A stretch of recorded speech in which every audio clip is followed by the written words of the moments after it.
Good morning friends, कैसे हैं आप सब। चलिए आज हम लोग जो संविधान के मूल पृष्ठभूमि थी उस पर 1 से लेकर 50 तक के क्वेश्चंस हमने फर्स्ट वीडियो में अपलोड किया था। आज उसी का पार्ट 2 है। भारत के संविधान कैसे बना, उसके मुख्य स्रोत क्या क्या थे, उसमें क्या चेंजिंग हुई, इन सभी बातों की सर चर्चा हमने 1 से लेकर 50 तक क्वेश्चंस में किया। आज हम लोग स्टार्टिंग्स करेंगे सर 11 से 51 से। निम्नलिखित में से कौन सा संशोधन अधिनियम मिनी संविधान माना जाता है। मिनी संविधान तो आपको 42वां संविधान संशोधन अधिनियम जो 1976 है, इसको मिनी संविधान की उपमा दी गई है। 42वें संविधान संशोधन 1976 में मिनी संविधान माना जाता है। इस संविधान संशोधन के तहत प्रस्तावना के साथ साथ संविधान के कई अनुच्छेदों में संशोधन किया गया था।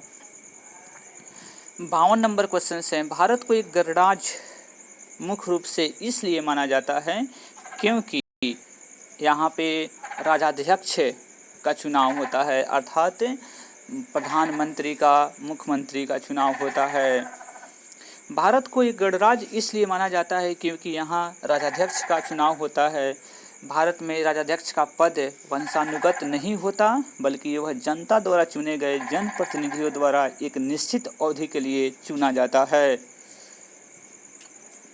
53 नंबर क्वेश्चन है, भारतीय गणराज्य में वास्तविक कार्यकारी प्राधिकार निम्नलिखित में से किसके पास होता है, तो वो प्रधानमंत्री के पास होता है। संविधान के अनुच्छेद 53(1) के अनुसार संघ की कार्यपालिका शक्ति राष्ट्रपति में निहित होगी। भारत में राष्ट्रपति कार्यपालिका का संवैधानिक तथा औपचारिक प्रमुख होता है, परंतु वास्तविक कार्यकारी प्राधिकार प्रधानमंत्री सहित मंत्रिपरिषद को प्राप्त रहता है। अनुच्छेद 74(1) के अनुसार राष्ट्रपति अपनी शक्ति का प्रयोग मंत्रिपरिषद के सलाह से करेगा। 54 नंबर क्वेश्चन है, भारतीय संविधान के प्रारूपण समिति के अध्यक्ष कौन थे। भारतीय संविधान के प्रारूपण समिति के अध्यक्ष डॉक्टर भीमराव अंबेडकर थे। आइए इसके डिस्क्रिप्शंस को देखते हैं। भारतीय संविधान के प्रारूपण समिति के अध्यक्ष डॉक्टर भीमराव अंबेडकर थे। इस समिति का गठन 29 अगस्त 1947 को किया गया था। इसमें कुल 7 सदस्य थे। इस समिति के द्वारा ही संविधान के प्रारूपों को अंतिम रूप से तैयार कर 21 फरवरी 1948 को संविधान सभा के समक्ष पेश किया गया था। 55 नंबर, निम्नलिखित में से किसे संसद जननी कहा जाता है, तो ब्रिटेन की संसद को संसद जननी की उपमा दी गई है। ब्रिटेन की संसद को संसद जननी कहा जाता है तथा विश्व में संसदीय व्यवस्था वाले देशों की प्रेरणा स्रोत ब्रिटेन की संसद ही है। यह एक प्रकार की लोकतंत्रात्मक राजनीतिक व्यवस्था है जहां सर्वोच्च शक्ति जनता द्वारा चुने गए प्रतिनिधियों के निकाय अर्थात संसद में निहित होती है।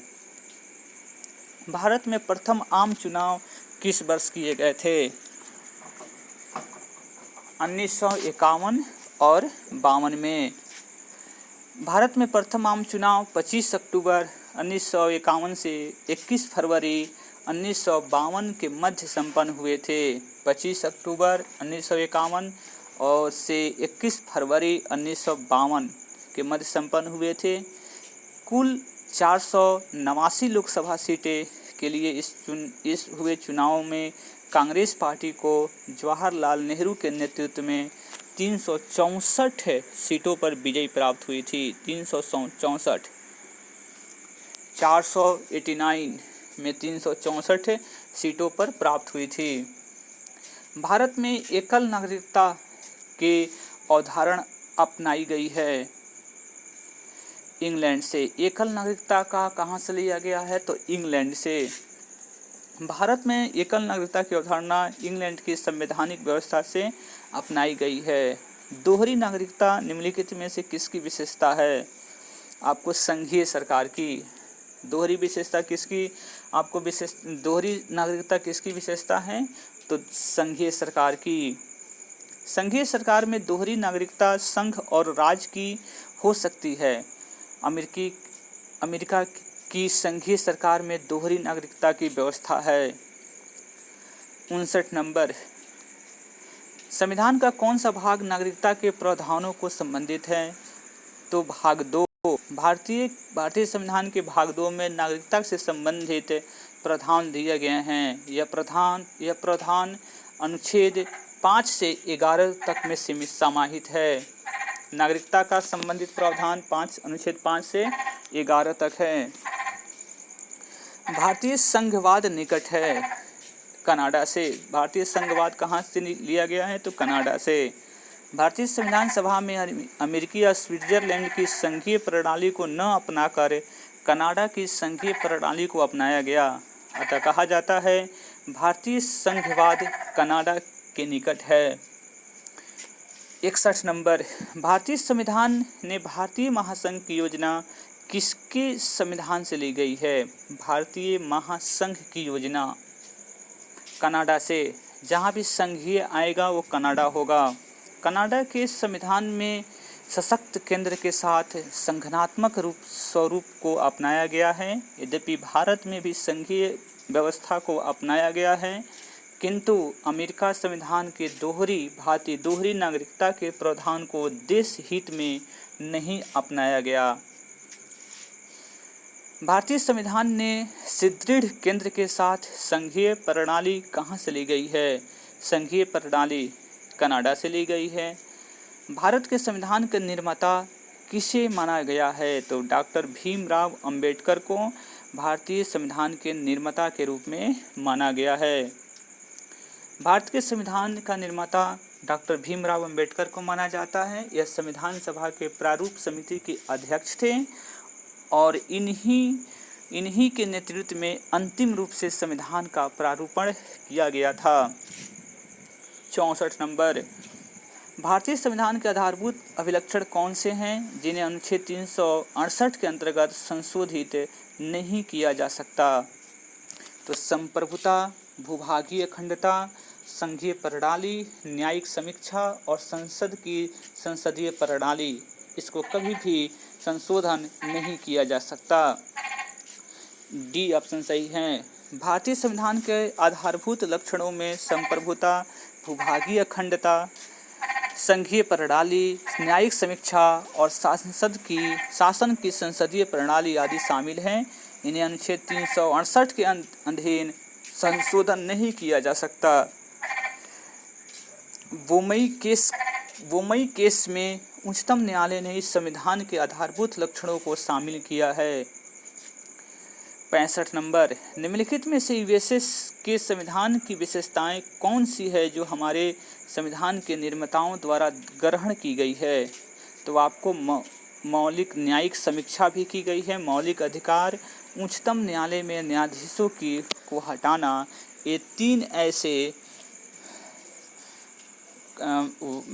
वर्ड हैं, शब्द हैं जो आपको अमेरिका के संविधान से लिया गया है। यूएसए अमेरिका के संविधान से भारतीय संविधान निर्माताओं ने न्यायिक समीक्षा, मौलिक अधिकार, भारत की सर्वोच्चता, संविधान की सर्वोच्चता, उपराष्ट्रपति से संबंधित व्यवस्था, न्यायिक पूर्वावलोकन, राष्ट्रपति एवं उच्च न्यायालय के न्यायाधीशों को हटाने की प्रक्रिया ग्रहण की गई है। हमारे संविधान के न्यायिक समीक्षा के धारण किस देश के संविधान से ली गई है? न्यायिक समीक्षा। तो न्यायिक समीक्षा किसके द्वारा लिया गया है? तो आपको यूएसए के द्वारा। विश्व में सबसे बड़ा संविधान किस देश का है? तो वह है भारत। विश्व में सबसे बड़ा लिखित संविधान भारत का है। इसमें मूलतः 395 अनुच्छेद, 8 अनुसूचियाँ, लेकिन वर्तमान में 395 अनुच्छेद और 12 अनुसूचियाँ है। 68 नंबर, किस राज्य के मामले में संसद संघीय सूची में दिए गए विषयों पर केवल राज्य से परामर्श करके ही विधि निर्माण कर सकती है? जम्मू कश्मीर। संविधान के अनुच्छेद 370 के तहत संसद संघ सूची और समवर्ती सूची के विषयों पर जम्मू एंड कश्मीर राज्य के मामले में केवल राज्य सरकार के परामर्श करके ही विधि निर्माण कर सकती है। कोई भी व्यक्ति भारतीय नागरिक नहीं होगा यदि वह स्वेच्छा से दूसरे देश की नागरिकता ग्रहण कर चुका है। यदि किसी दूसरे देश की नागरिकता ग्रहण कर चुका है तो वह भारत का नागरिक नहीं होगा। संविधान के अनुच्छेद 9 में दिए गए नागरिकता संबंधी उपबंध मात्र उन लोगों से संबंधित है जिन्होंने इसके प्रारंभ होने के पूर्व किसी विदेशी राज्य की नागरिकता प्राप्त कर ली थी। संविधान लागू होने के उपरांत नागरिकता की प्राप्ति तथा समापन के संबंध में पूर्ण व्यवस्था नागरिकता अधिनियम में दी गई है। भारतीय नागरिकता अधिनियम 1955 की धारा 9 के अनुसार दूसरे देश की नागरिकता स्वीकार करने पर तथा धारा 10 के अनुसार केंद्रीय सरकार द्वारा लोक हित में नागरिकता का समापन किया जा सकता है। स्थानीय सरकारें आधार हैं लोकतंत्र का। स्थानीय सरकारों का आधार लोकतंत्र होता है क्योंकि लोकतंत्र को जीवंत बनाने के लिए लोगों की सहभागिता आवश्यक होती है।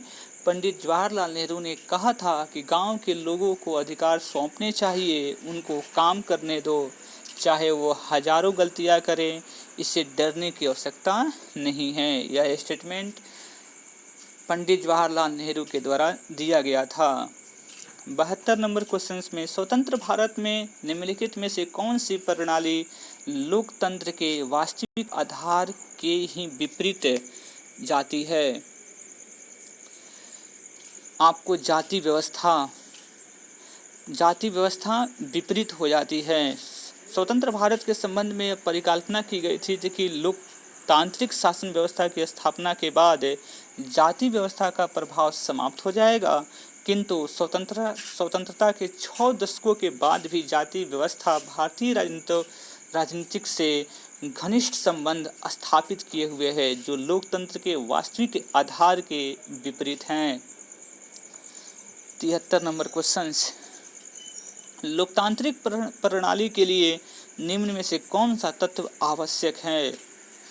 स्वतंत्र और निष्पक्ष चुनाव, अवसर की समानता, अधिकारों का संरक्षण, यानी कि तीनों उपयुक्त सभी बिल्कुल आवश्यक है। ये तत्व जो हैं वह आवश्यक हैं। लोकतांत्रिक प्रणाली के लिए तत्व आवश्यक हैं। इस प्रकार आपको 73 क्वेश्चन से संविधान के मूल आधार पर हमने क्वेश्चंस को बताया।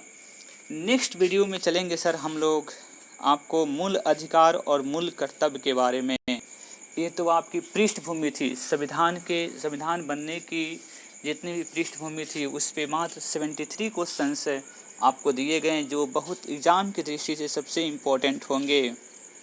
फिर मिलते हैं हम लोग नेक्स्ट वीडियो में नेक्स्ट टॉपिक के साथ।